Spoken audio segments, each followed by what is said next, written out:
kıymetli çalışma arkadaşlarım, Sayın Emniyet Müdürüm, değerli belediye başkanımız arkadaşlarımız, yağmur suyu toplama projemizin yüklenicisi kıymetli arkadaşlar ve emekçi arkadaşlar. Dün de 1 Mayıs emekçimizin bayramıydı. Kutluyorum, tebrik ediyorum. Bugün Merzifon için çok kıymetli, çok önemli. Bugüne kadar maalesef arzu edildiği şekilde yapılmayan bir çalışmanın uzun dönemde sonrasında başlangıcındayız. Yağmur suyu toplama kanalı projesi. Yaklaşık 15 kilometrelik kazı yapılacak ilçemizde. 10.600.000 TL bedelle İller Bankası'ndan borçlanarak bu çalışmayı 1 yıllık bir süre içerisinde takvimde yetiştirmeyi düşünüyoruz. Şehirdeki bir yağmur yağdığı zaman vatandaşlarımızın sıkça şikayet ettiği caddelerdeki göllenme veyahut da çoğu evin birinci katları, zemin katları, bodrum katlarından eve geri kanalizasyonun geri basması gibi hiç hoş olmayan tablolarla inşallah bu proje bittikten sonra karşılaşmayacağız diyorum. Ben projenin başından bu noktaya gelene kadar emeğe geçen başta önceki dönem belediye başkanımız Arif Gürkan abimiz olmak üzere Selim müdürümüze, daire çalışanlarımıza ki bunun altını çizerek söylüyorum. Firma yetkilileri de bunu ifade ediyor. Merzifon Belediyesi'nin su ve kanalizasyon hizmetleri birimi zaten çalışma yapmadan önce yapılması gerekenleri pıtır pıtır aylar öncesinden yaptılar. Ve onlar da şu anda daha rahat bir çalışma ortamını buldular. Ben kazasız belasız bu çalışmanın sonlanmasını arzu ediyorum. Bu süre içerisinde yapılacak kazılar sebebiyle ufak tefek arızalar, şehir trafiğinde aksamalar veyahut da olur ya kazı esnasında su patlaması, fiber optik kablo, onlara dikkat edeceğiz ama yine de bunlar olabilecek sorunlar. Ben herkese çok teşekkür ediyorum. Sizlerin de bizi burada yalnız bırakmamış olmanız, işlerin devam ettiğinin en devlete devamlılık esastır. Çok net bir şekilde ortaya konulması bizim için ayrı bir önem taşıyor. Herkese ben sonsuz teşekkür ediyorum. Evet. Çok teşekkür ediyoruz. İlçemiz için gerçekten önemli bir hizmet, olması gereken bir hizmet. İller Bankası'nın da sağlamış olduğu destekle belediyemizin koordinesinde inşallah en kısa zamanda söz verildiği gibi 1 yıl içinde inşallah uzamadan da hatta mümkünse biraz daha kısa. Çünkü birazcık şehir içi trafiğimiz bundan etkilenecek. Çevre düzenin tam olarak alınması ile ilgili. Bunu da minimuma indirerek vatandaşlarımızın da hoşgörüsüne dayanarak inşallah en kısa zamanda tamamlayalım. Şu yağmurlarda suların birikmesinden, alt katların su basmasından, benzer sıkıntılardan da kurtulmuş olalım inşallah. Ben tekrar teşekkür ediyorum. Emeği geçen herkese ayrıca buradan teşekkür ederek hayırlı olsun, kazasız, belasız tamamlansın diyor. Sağ olun. Kaldık Kaymakam Bey, projeyle birlikte yağmur suyunu da derelere, Muşluk Deresi'ne ve Paşa Deresi'ne deşarj ederek onun doğal akışını sağlıyoruz. Sağlam. Ve bir belediyecilik mesaisi içerisindeki yapılan bütün çalışmalar, üst yapı, güzel parklar, bahçeler bunlar anlamlı olduğu kadar aslında temel belediyecilik çalışmasının yerin altına yapılan çalışmalar olduğunu biliyoruz. İnşallah önümüzdeki süreçte içme suyu şebekemizin rehabilitasyonu için çok büyük bir çalışmayı da başlattık. Onun işte yazışmaları devam ediyor. Çünkü bu şehrin insanının her insanımız olduğu gibi en nitelikli, en sağlıklı şekilde içme suyunu ve olabilecek afetlerden korunmasını sağlamak bizim bu görevimiz diye düşünüyorum. En kaliteli hizmeti hak ediyor diyoruz. Evet, teşekkür Hadi ediyoruz arkadaşlar. Evet, başlayın abi. Ne yapıyorsun? Şimdi buradan bir... Başkanım bir kurbanımız var. Tamam, tabii ki. Öyle, hocamız burada mı? Şimdi kurban görüntüsünü benim yanlış anlamayın. Bizim burada aşırımız var. Müsaade ederseniz. Aracı çağıralım. Bunlar da vatandaşımız bu hayvan hakları vesaire alıyor görüntüyü. Kurbanımızı yine keselim.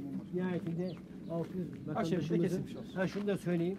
Bir gün büyük bir memnuniyetle güzel bir çalışma yapalım. Bütün çalışma arkadaşlarımız orada yine onların kazadan beladan korusun, tamam mı? Orada yine yemeğimizi ama aracı çağıralım, aşağımızda keselim. Kesimi vatandaş yarın bir gün başka bir konu söz konusu olmaz. Tamam başkanım. Teşekkür ediyorum.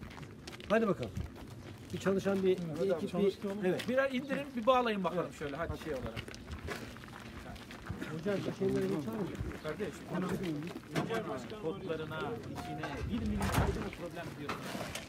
Ben ondan anladım. Bir tane moru bağlayınca kontrolörlüyüz bir de. Yani aman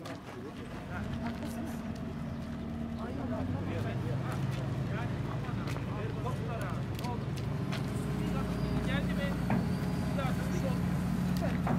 Gel yaklaşabilirsin. Tamam ben geleceğim oraya. Gel. Karşıya atla. Atla oradan.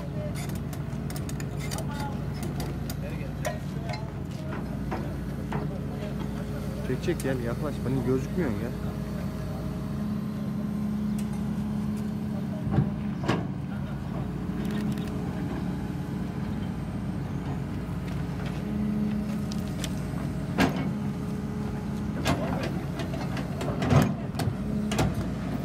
Ahmet.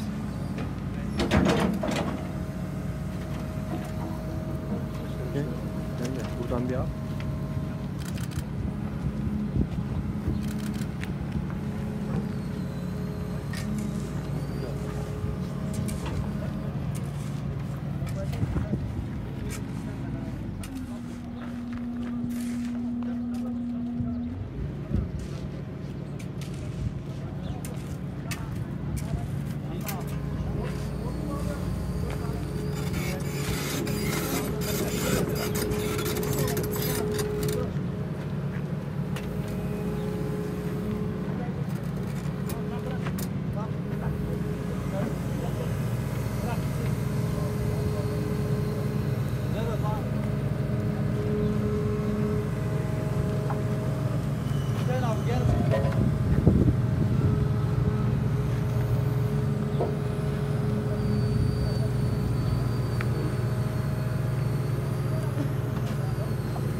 O tarafta.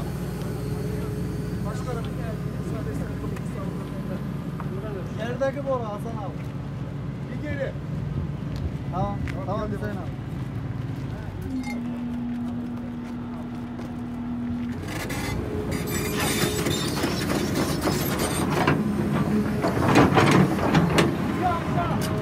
İki aşağı.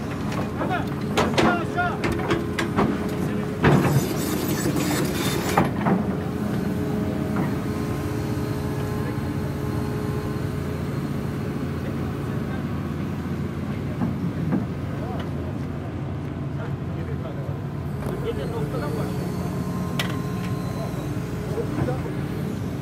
Hasan abi. Tamam. Bekleyin.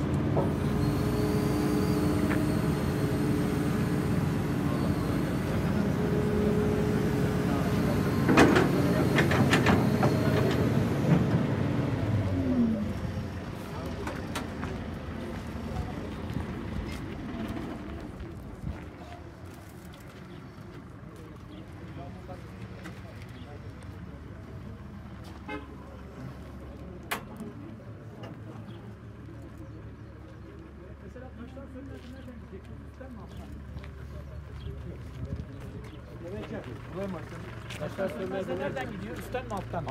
Üstten gidecek başkanım. He? Üstten gidecek kaymakam bey. Aşağı gelirse meyilden. Ama üst tarafta refüj olduğu için zaten suyun akışı refüjün Bizim tarafında işimiz kalıyor. önemli değil. Borunun nereden gittiği önemli değil. Bizim önemli olan ızgaraları nereye koyacağımız, Asbest yağmurlar borumuzu konusunda. atlayacağız, kanalizasyon şebekemizi atlayacağız. Refüjün sıfırdan götüreceğiz. Tamam. Yukarıdan gelen suyu oradan toplayıp Yukarı gelen aşağı suyu alacak. alması daha kolay olacak orada. Tamam. Aşağı geçerse yine yolu basacak. Yine şeyimiz olacak, ızgaralarımız olacak ama yukarısı daha ağırlıklı olacak. Mesela yol Yukarıdan yukarıdan gelince yol refüjün geliyorsa ortasında boyuna kalacak. ızgara atacağız. Uzun boyda. Tülani dedikleri yani tam boy. Ama köşe noktalara 50, 60, Burada herkes biliyor. Buradaki normal mütevazi basından bir arkadaşımıza soralım. Hepsi bilir. Taştan sönmez. Kaşif mercan, Zübeyde'nin basması. Yani buralarda gerçekten insanlar karşıdan karşıya geçemiyor. Anladım. Basit bir Ana yağmur. caddeler, ana arterler. Öteki taraf akıp gidiyor ama bunlar paralel geldiği için Evet. kalıyor. Anladın? Onları baştan sular doğru yerlerden kesilirse Evet, sokak başlarından işte demek ki o zaman bunlar dere yatağı gibi çalışıyor herhalde. Evet, Yukarıdan evet, gelen evet. sokaklar. Çünkü buradan olduğu gibi gidiyor hiç. Sağa sola deşarj etmeden. kaç dakika sağanak yağış hesapladılar?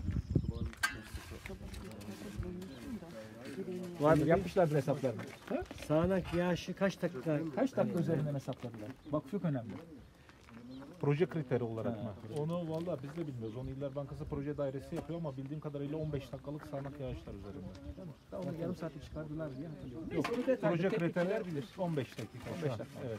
Yani havza hesaplarını yaparken 15 dakika sağanak yağış. Yıllık yağışlara göre, Feyzan debilerine göre projelendiriliyor. Yani havzalara bölüp buradan Çünkü nereden? bu dereler hep şey olacak. Kaymakam Bey demin sağ olsun bir bilgi aldım. Son 80 yılda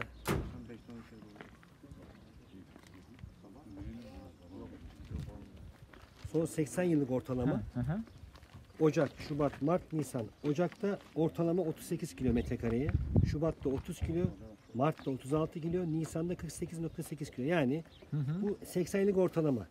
Bizim 2019 için Ocak'ta 32 yani 38'den aşağıdayız. 32.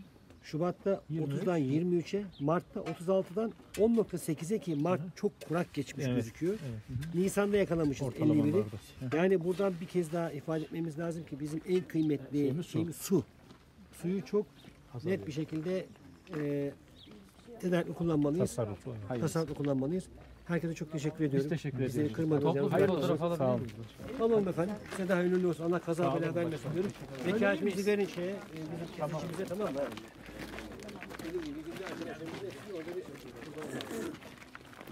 Hadi buyurun arkadaşlar.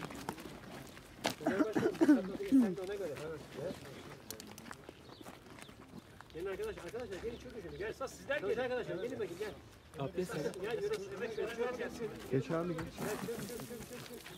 Gel. Biraz daha geri çıkalım mı? Gel. Bizim arkadaşlardan da gelin arkadaşlar. Evet tamam. Gel canım. Geç beni geç. Ben ulaşalım. Gel.